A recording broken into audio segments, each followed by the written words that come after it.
শারজায় আরব আমিরাতের কাছে সিরিজ হারের পর ঘটে যায় অনাকাঙ্ক্ষিত এক ঘটনা। ম্যাচ হেরে টাইগাররা যখন ড্রেসিং রুমের দিকে যাচ্ছে, ঠিক তখনই বাংলাদেশি সমর্থকরা টিম টাইগার্সকে ভুয়া ভুয়া স্লোগান দিতে থাকে।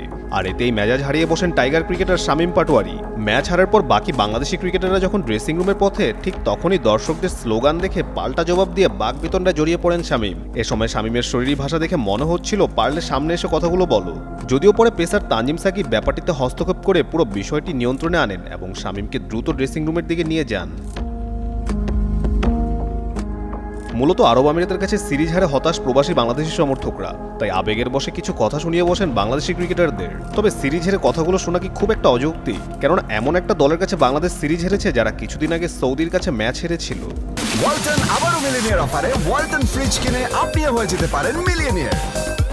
মিলিনিয়ার ছড়াছড়ি দেশ জুড়ে, এটা শুধু ওয়ালটনই পারে।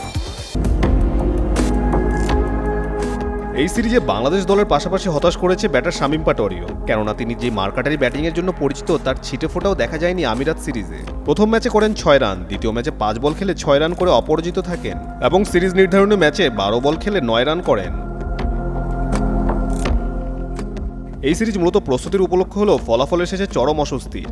বাংলাদেশের বিপক্ষে এটাই আমিরাতের প্রথম দ্বিপাক্ষিক সিরিজ জয়, সেই সঙ্গে টেস্ট মর্যাদা সম্পন্ন কোনো দেশের বিপক্ষে প্রথমবার টি-20 সিরিজ জিতে ইতিহাস গড়েছে তারা। অন্যদিকে এই হারে বাংলাদেশ টি-20 দল নিয়ে নতুন করে প্রশ্ন উঠেছে দল নির্বাচন, প্রস্তুতি ও পারফরমেন্স নিয়ে। ট্রানজিট সিরিজ বলতে গিয়ে শেষমেশ ট্র্যাজেডিতে রূপ নেয় সফরটি।